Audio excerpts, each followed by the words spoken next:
भागवती जी कहते हैं कि वातनाशक, पित्तनाशक और कफनाशक ऐसी चीजें दुनिया में एक साथ मिले हैं, बहुत रेयर, बहुत रेयर। वो कहते हैं कि बहुत चीजें दुनिया में हैं, कोई वात का नाश करेगा, कोई पित्त का, कोई कफ का, लेकिन कोई ऐसी चीजें भी अपने रसोई में हैं जो तीनों को नाश कर सकती हैं। उनमें से नंबर 1 है आंवला। आंवला। फिर दूसरा है हरडे और तीसरा है बहेड़ा और तीनों मिला के बनता है त्रिफला। ये जो त्रिफला है ना, भागवत जी इसकी इतनी बढ़ाई करते हैं, इतनी प्रशंसा उन्होंने लिखी है कि खाली त्रिफला पर ही उनके 120 से ज्यादा सूत्र हैं। 120 से ज्यादा अकेले त्रिफला पर। त्रिफला को इसके साथ खाओ, त्रिफला को उसके साथ खाओ, त्रिफला को ऐसे खाओ, त्रिफला को 120 से ज्यादा सूत्र है अकेले त्रिफला पर। और वो ये कहते हैं कि ये जो त्रिफला है इसमें सबसे अच्छा फल आंवला, फिर बहेड़ा, फिर हरडे। ये सबसे दुनिया में अद्भुत चीज है, लेकिन इसकी मात्रा के बारे में उन्होंने जो कहा है वो ध्यान रखिए। ज्यादातर लोग त्रिफला इस्तेमाल करते हैं, करिए, बहुत अच्छा है, लेकिन मात्रा ध्यान रखिए। हम क्या करते हैं कि हर, बहेड़ा, आंवला तीनों बराबर मात्रा में मिला के त्रिफला बनाते हैं। वो कहते हैं कि ये उतना उपयोगी नहीं है, और हमने करके भी देखा। वो कहते हैं कि त्रिफला सबसे अच्छा होता है 1, 2, 3 के अनुपात में। पहला है हरडे 1 अनुपात, दूसरा है बहेड़ा 2 अनुपात और तीसरा है आंवला 3 अनुपात। अब इसको मात्रा में कहूं, अगर त्रिफला बनाना है तो हरडे लेना 100 ग्राम, बहेड़ा लेना 200 ग्राम और आंवला लेना 300 ग्राम। तो ये 100, 200, 300 ग्राम की मात्रा में आप जो त्रिफला चूर्ण तैयार करेंगे, वो कहते हैं ये अद्भुत है, वात, पित्त, कफ तीनों का नाश करता है, तीनों का। अब वात, पित्त, कफ तीनों से आप अगर ग्रसित हैं तो आप त्रिफला जरूर लीजिए। कैसे लाएं? त्रिफला लेने के 2 नियम बताए उन्होंने, एक रात को और एक सवेरे। सवेरे का नियम उनका यह है कि सवेरे सवेरे अगर त्रिफला खाएं तो गुड़ के साथ, नहीं तो शहद के साथ, गुड़ या शहद। वैसे ही आप तय कर लीजिए, जैन है तो गुड़, अजैन है तो शहद। तो सवेरे का त्रिफला खाएं तो गुड़ या शहद के साथ, रात का त्रिफला खाएं तो दूध के साथ या गर्म पानी के साथ। त्रिफला तो एक ही है ना, सवेरे भी त्रिफला ही खा रहे हैं, रात को भी, लेकिन भागवत जी कहते हैं असर अलग अलग है दोनों के। रात को जो आप त्रिफला खाएंगे दूध के साथ या गर्म पानी के साथ, तो ये त्रिफला रेचक है। रेचक शब्द उन्होंने इस्तेमाल, रेचक माने पेट को साफ करने वाला, बड़ी आंत की सफाई करने वाला, शरीर के सब अंगों की सफाई करने वाला, झाड़ू लगाने वाला जो व्यक्ति, वो रेचक। तो कहते हैं रात को अगर त्रिफला आप ले रहे हैं दूध के साथ या गर्म पानी के साथ, तो ये रेचक है, माने ये एक ही काम सबसे ज्यादा करेगा कि आपकी कब्जियत मिटा देगा। कितनी भी पुरानी कब्जियत है मिटा देगा, 40 साल पुरानी भी मिटा देगा रात को। और जो दिन को त्रिफला खाया सवेरे गुड़ के साथ, तो वो कहते हैं ये पोषक है। एक शब्द है रेचक और एक है पोषक। पोषक माने शरीर को जो कुछ चाहिए, विटामिन सी चाहिए, विटामिन ए चाहिए, विटामिन डी चाहिए या विटामिन के चाहिए या कोई विटामिन चाहिए, या हमें माइक्रो न्यूट्रिएंट्स चाहिए शरीर को, कैल्शियम चाहिए, आयरन चाहिए वगैरह वगैरह। तो शरीर को अगर पोषकता चाहिए तो त्रिफला सवेरे खाना, और शरीर में आप मानते हैं कि हमारी कब्जियत ठीक करने के लिए तो त्रिफला रात को खाना। दोनों समय के त्रिफले में बिल्कुल अलग तरह के परिणाम आते हैं। तो जो कहें हम तो स्वस्थ हैं जी, तो सवेरे ही त्रिफला खाओ स्वस्थ हैं तो, और जो कुछ बीमारियां हैं आपको तो रात को खाओ। ठीक है? मात्रा ध्यान रखना, 1, 2, 3 सम मात्रा का त्रिफला बहुत रेयर केस में इस्तेमाल होता है। 1 या 2 ही बीमारी हैं। अभी मैंने एक जगह इस्तेमाल किया था, एक वैज्ञानिक हैं, भाभा एटॉमिक रिसर्च सेंटर में काम करते हैं, उनको एक बीमारी हुई रेडिएशन से। रेडिएशन आप जानते हैं सभी एटॉमिक सेंटर में। तो उनका पूरा शरीर सड़ गया, एकदम सड़ गया, जगह जगह घाव, जगह जगह, और उसमें से खून निकलता, मवाद निकलता। वो बेचारे इतने परेशान, इतने हैरान, कहां कहां जा जाके, अमेरिका, कनाडा, सब जगह कुछ इलाज हुआ नहीं, कोई रिलीफ मिला नहीं। कपड़ा भी नहीं पहन सकते, ऐसी स्थिति थी, हमेशा नंगे बदन रहते थे। तो ऐसे ही किसी ने मुझे उनके बारे में बताया। बंबई तो मैं अक्सर जाता रहता हूं कि राजीव भाई एक ऐसे व्यक्ति हैं, तो मैं उनको गया था मिलने और देखने, तो मैंने देखा सच में हालत बहुत खराब थी। तब मैंने उनसे कहा कि आप बहुत परेशान हैं। हाँ बहुत परेशान हूं, दवा सब काम लेके देख ली, कुछ उपयोग होता नहीं। मैंने कहा मैं होम्योपैथी दूं? उन्होंने कहा होम्योपैथी मैं नहीं लेना चाहता। तो मैं पूछा चलो आप फिर एक काम करो, त्रिफला चूर्ण खाओ बस, और कुछ मत करो। तो उन्होंने त्रिफला चूर्ण शुरू किया। ये मैंने बताया 1 2 3 शुरू किया। 3-4 महीने में रिजल्ट बहुत थोड़ा आया, थोड़ा आया। फिर मैंने कहा मात्रा बदल के देखते हैं। फिर उनकी सब मात्रा की मैंने, बराबर जितनी मात्रा आंवला, बराबर उतनी मात्रा बहेड़ा, बराबर उतनी हरडे। अभी स्थिति यह है कि वो बिल्कुल ठीक है। 1-1.25 साल उनको हुआ त्रिफला खाते खाते, बिल्कुल ठीक है, और पहले से ज्यादा प्रफुल्लित है, पहले से ज्यादा एनर्जेटिक है। आप जानते हैं रेडिएशन का दुनिया में इलाज नहीं है। ये उदाहरण मैंने जानबूझ के दिया, ऐसे सैकड़ों उदाहरण है मेरे पास। रेडिएशन का दुनिया में इलाज नहीं है, लेकिन त्रिफला चूर्ण के पास उसका इलाज है। अगर यही त्रिफला चूर्ण अमेरिका में हुआ होता ना, यूरोप में हुआ होता, तो अब तक इस पर पेटेंट लेकर करोड़ों डॉलर कमाए होते उन्होंने। ये हमारे यहां प्रचंड मात्रा में है, हर घर में है, हर गांव में है, इसलिए हमें इसकी कीमत नहीं मालूम। मैं आपसे फिर कह रहा हूं, आपके सोचने का नजरिया बदल दीजिए। प्रकृति ने जो चीजें प्रचंड मात्रा में हमको दी हैं, वो उतनी ही कीमती हैं। वो प्रकृति की हमारे ऊपर कृपा है, जो हमारी जरूरत के हिसाब से दी है। आंवले का इतना उत्पादन इस देश में होता है, आप जानते हैं। बहेड़ा इतना मिलता है, हरडे इतना मिलता है, और लगभग फोकट की स्थिति में मिलता है। अब पता नहीं कौन कौन लोग उसी आंवले को 200-250 रुपए किलो च्यवनप्राश बना के बेच लेते। ये जो च्यवनप्राश है ना, ये त्रिफला चूर्ण से कई कई गुना नीचा है। च्यवनप्राश पे जितना खर्चा कर रहे हैं, उससे बहुत कम खर्चे में आप त्रिफला खाइए, च्यवनप्राश से भी ज्यादा असर है। तो मेरी आपको आज के लिए ये आखिरी सूत्र थी कि आप अपने जीवन में वात, पित्त, कफ तीनों को सम रखना चाहते तो आंवला, हरडे, बहेड़ा, हरडे, बहेड़ा, आंवला, इन तीनों का उपयोग करना सीख लीजिए। घर में हमेशा इसको डब्बे में बना के पाउडर के रूप में रख लीजिए। अब आप कहेंगे इन तीनों को एक साथ खाएं, आप अकेला आंवला भी खा सकते हैं। आंवला तीनों दोष दूर करता है, वात, पित्त, कफ। हरडे तीनों दोष दूर करता है, वात, पित्त, कफ। और बहेड़ा तीनों दोष दूर करता है, वात, पित्त, कफ।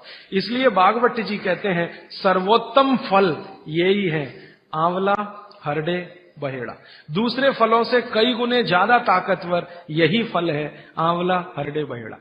अब आपको आखिरी एक छोटी सी बात कह दूं कि आप में से किसी को भी ये तकलीफ है कि आपके शरीर में मेद बढ़ा हुआ है, मेद माने मांस बढ़ा हुआ है, बहुत लोग परेशान है, मोटापा मोटापा, मेद माने कफ बढ़ा हुआ है, सीधी सी बात। तो आप त्रिफला खाइए। कब खाना है? आपको रात को नहीं खाना है, सवेरे खाना है। जिनको भी मांस बढ़ा है, शरीर पर मेद बढ़ा है, उनको अगर छाटना है, इसको कम करना है, तो त्रिफला सवेरे खाना, आंवला सवेरे खाना। आप त्रिफला नहीं खा सकते तो आंवला ही खा लीजिए। 4 आंवले, 3 आंवले रोज खा लीजिए। आंवले को मुरब्बा बना के खा लीजिए, मुरब्बा को और आंवले का अचार बना के खा लीजिए, आंवले की चटनी बना के खा लीजिए, जैसे भी है आंवला खा लीजिए। 3 से 4 आंवला जितना होता है, ये पेट में जाते रहे तो साल भर में आप देखोगे आप पहले से ज्यादा स्लिम और ट्रिम हो जाएंगे। और आंवले के बारे में आज के जो वैज्ञानिक कह रहे हैं, आज के, वो कहते हैं कि दुनिया का सबसे अच्छा एंटीऑक्सीडेंटल फल कोई है तो वो यही है। एंटीऑक्सीडेंट माने जो ऑक्सीडेशन की क्रिया को कम करे, और शरीर में हमेशा ऑक्सीडेशन चलता है। ऑक्सीडेशन में उम्र कम होती है, शरीर के हर अंग का क्षय होता है। तो अगर उम्र बढ़ानी है और अंगों का क्षय बचाना है तो आंवले से अच्छी कोई चीज नहीं। दैनिक जीवन में, भोजन में इसको जरूर धारण करिए। भागवत जी कहते हैं कि जब त्रिफला खाएं, आंवले के बारे में तो वो कुछ नहीं कहते, वो कहते हैं साल भर खाओ, 2 साल खाओ, रोज खाओ, कोई दिक्कत नहीं। त्रिफला खाएं तो 3 महीने लगातार खाने के बाद थोड़े दिन छोड़ देना। 3 महीने, 3 महीने 90 दिन खा के थोड़े दिन छोड़ देना, माने 15-20 दिन छोड़ देना, फिर अगले 3 महीने खा लेना, फिर 15-20 दिन छोड़ देना, फिर 3 महीने खा लेना। क्यों कर लेना ऐसा?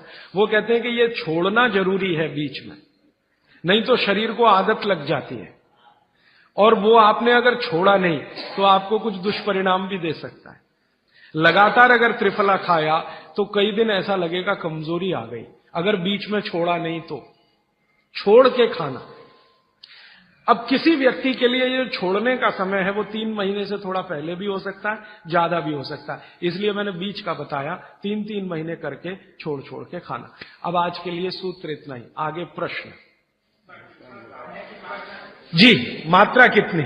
मात्रा में बता देता हूं। जिनको वजन कम करना है, वजन कम करने के लिए त्रिफला या आंवले का उपयोग करना है तो आंवला 3 से 4 और त्रिफला हमेशा बड़ा टी स्पून, एक तो छोटी चम्मच होती है, एक थोड़ी बड़ी चम्मच, तो 1 चम्मच।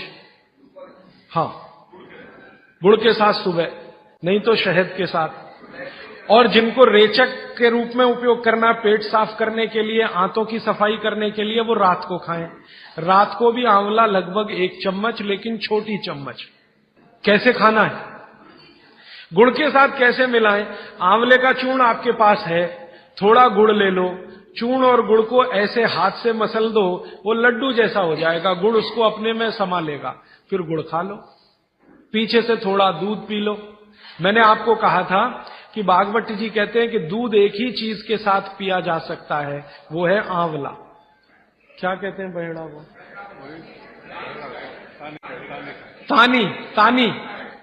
आप ऐसा करिएगा, ये प्रदीप भाई की दुकान पे चले जाइएगा, वो आपको शक्ल से दिखा देंगे, या कल यहां मंगवा के थोड़ा रख दीजिए पहचान करने के लिए कि हर क्या है, बहेड़ा क्या है, आंवला तो आप सब पहचान जी। हरड़ा को कड़का बोलते हैं, हरड़ा को कड़का, बहेड़ा को तानिकाय, बहेड़ा को तानिकाय, आंवला को पाल नेल्लिकाय, आंवला को पाल नेल्लिकाय या नेल्लिकाय सीधे कर दीजिए, ये तीनों नाम है। ये प्रदीप भाई ने एक सवाल पूछा है कि अगर हम वजन कम करने के लिए या मांस कम करने के लिए खाना चाहते हैं तो 2 बार खा सकते हैं? बिल्कुल नहीं, एक ही बार के लिए नियम है, सुबह ही सुबह आपके लिए सबसे अच्छा है। जो बाजार में त्रिफला चूर्ण मिलता है वो खा सकते हैं? मेरी आपको एक विनती है, बाजार का त्रिफला चूर्ण लाने से अच्छा है बाजार से आंवला लाना, बहेड़ा लाना, हरड़े लाना, कूट पीस के अपने घर में बनाना। क्योंकि बाजार में कई बार बहुत सारी चीजें हैं जो कॉमर्शलाइज हो चुकी हैं और उनके असर अगर कम हुए तो आप भागवत को गाली देंगे। इसलिए रॉ मटेरियल लाके घर में तैयार करना, कूट पीस के। जी, आपने गुड़ की बहुत महत्वपूर्णता बताई, परंतु डायबिटीज पेशेंट्स क्या करें उसके लिए? गुड़ आप डायबिटीज में खाइए, भरपेट आंवले के साथ खाइए, त्रिफला के साथ खाइए, कोई तकलीफ नहीं, कोई तकलीफ नहीं है गुड़ खाने में। डायबिटिक लोग भी गुड़ खा सकते हैं, शुगर ना खाएं। और जूस का क्या करें? डॉक्टर्स तो कहते हैं डायबिटीज डोंट ईट फ्रूट्स करके। आप बिल्कुल चिंता मत करिए, आप भगवान की दी गई जो शक्कर है, ईश्वर की दी गई शक्कर है, जूस में है, फल में है, वो आपको शायद मालूम है या नहीं। शक्कर जो है ना, शुगर, इसके कई रूप हैं। एक है ग्लूकोज, एक है सुक्रोज, एक है फ्रक्टोज। तो ये जो फल वगैरह की शक्कर है, ये फ्रक्टोज फॉर्म की ज्यादा होती है और ये आसानी से डाइजेस्ट होती है। गुड़ की भी उसी कैटेगरी में आती है। तो आप चीनी मत खाइए, गुड़ खा सकते हैं, शहद खा सकते हैं, फल खा सकते हैं। मीठे कोई भी फल खाने में तकलीफ नहीं है, बशर्ते कि त्रिफला खाते रहें, थोड़ा त्रिफला लेते। जिनको भी डायबिटीज है वो भी त्रिफला का सेवन करें, क्योंकि डायबिटीज मैंने कहा ना वात का रोग है, तो वात कम करेगा। त्रिफला में तीनों चीज है जो वात नाशक है, आंवला, हरड़ा, बहेड़ा। त्रिफला आपने कहा लेना है रात को और सुबह कब लेना? जैसे खाने के पहले, खाने के बाद? रात को तो आप लें, पेट साफ करना हो, कॉन्स्टिपेशन दूर करना हो। देखिए, मैं अब थोड़ा बता ही दूं, बवासीर अगर किसी को है, ठीक करने के लिए त्रिफला लेना चाहते हैं तो रात को लें। मूड व्याध, पाइल्स जिसको आप कहते हैं, हेमोरॉइड्स, वो जब भी ठीक करने के लिए त्रिफला लें तो रात को लें। बगंदर, ये ठीक करने के लिए त्रिफला लें तो रात को लें। माने मेरे कहने का है, पेट से जुड़ी बीमारियां ठीक करने के लिए त्रिफला उपयोग करना है तो रात को। चम्मच एक छोटी, दूध के साथ या गर्म पानी के साथ। और अगर आपको मांस कम करना है, कफ नाशक बीमारियां, कफ से जुड़ी हुई बीमारियां, तो सुबह खाने के बाद लेंगे, रात को, और सवेरे लेंगे खाने के पहले, खाने के ही नहीं नाश्ते के भी पहले 40 मिनट, नाश्ता करने से 40 मिनट पहले। जी आपने बताया कि त्रिफला 1, 2, 3 के अनुपात में बनावे हैं, तो आपने जो मुंबई वाली बात करी, तो मुंबई वाले भाई साहब को पहले आपने 1, 2, 3 के अनुपात वाला ये त्रिफला दिया, वो जब बराबर काम नहीं किया तो फिर आपने समकालीन दिया और वो बिल्कुल ठीक हो गए। तो ये क्या प्रोसेस हुआ? हाँ, ये सवाल थोड़ा टेक्निकल है। इसमें हुआ क्या कि जब आंवले में हरड़ा, बहेड़ा और आंवले को 1, 2, 3 के अनुपात में हम रखते हैं तो आंवला ज्यादा है। आप निश्चित रूप से देखें 3 मात्रा है, आंवला ज्यादा है। आंवला माने विटामिन सी का भंडार, आंवला माने कैल्शियम का भंडार, आंवला माने ये, आंवला माने वो। तो अब जब बीमारी उनको रेडिएशन की थी तो ऑलरेडी उनके शरीर का विटामिन सी बढ़ा हुआ है, क्योंकि रेडिएशन से वो एक्स्ट्रा होता है। तो हमने देखा आंवला अगर मात्रा उनके साथ है तो वो काम नहीं कर पा रहा है इतना, जब 3 मात्रा का है, क्योंकि जो चीज पहले से बढ़ी है वो और बढ़ाएगा। तो फिर हमने इसको कम कर दिया, हरडे और बहेड़ा को बढ़ा दिया, तो सम हुआ, तो रिजल्ट तुरंत आ गया। तो ये रेडिएशन जैसे गंभीर बीमारियों में, कैंसर जैसे गंभीर बीमारियों में इस तरह का उपयोग होता है आंवला, हरडे, बहेड़े का बराबर मात्रा में। लेकिन बाकी जो साधारण बीमारियां हैं उनमें 1, 2, 3 ही रहता है, क्योंकि आपको कई जगह कैल्शियम की जरूरत है, विटामिन सी की भी। जितने लोग मोटे हैं उतना शरीर में विटामिन सी कम, जितने लोग मोटे हैं उतना कैल्शियम कम। तो कैल्शियम कम है, विटामिन सी कम है, तो मैं आपसे कहूंगा ही कि आंवला 3 मात्रा में लो, तो वो बढ़े तो बाकी चीजें कम हो। तो ये चक्कर है, ये थोड़ा टेक्निकल प्रोसेस है, आप लेकिन समझ जाएं, सरल भाषा में मैंने कोशिश की है बताने की। जी। In 1992, I went to Rajasthan. I studied Jainism. I have been following. I was 120 kg with top to bottom all diseases. Today, I am standing without any disease. I am 66. I am following 100% Swamiji's. I don't take idli, chapati or sugar. Particularly white sugar is nothing but carbon. Nothing but carbon. Carbon, charcoal koi खाएगा. The same way, the refined oil, nothing but again carbon. Asphalt, road के डालेगा ना, tar, that is. So, what he said, I learned it in Rajasthan. I was 127 kilo. Now I am just 49 or 50 kilo. Without any disease, from top to bottom, including lung cancer and mouth cancer, I cured without any medicine, only by food, the Swamiji's food. I have to thank Jainism. But one sorry state, kindly all Jains follow, not attending here, follow it. Don't listen and forget it. All these things have to go into your heart and eat healthy, live healthy. Thank you. मेरे पास एक कागज में लिखा हुआ प्रश्न आया है, छोले की दाल और दही साथ में खा सकते हैं? आप ये देखो, छोला द्विदल है क्या? है तो नहीं। और खाना है तो तरीका मैंने बताया, दही गर्म करके बघार लगा के। तो जो भी चीज द्विदल है उसके साथ दही खाएं तो बघार लगा के, तब उसकी तासीर गर्म होती है, तभी खाएं। धन्यवाद।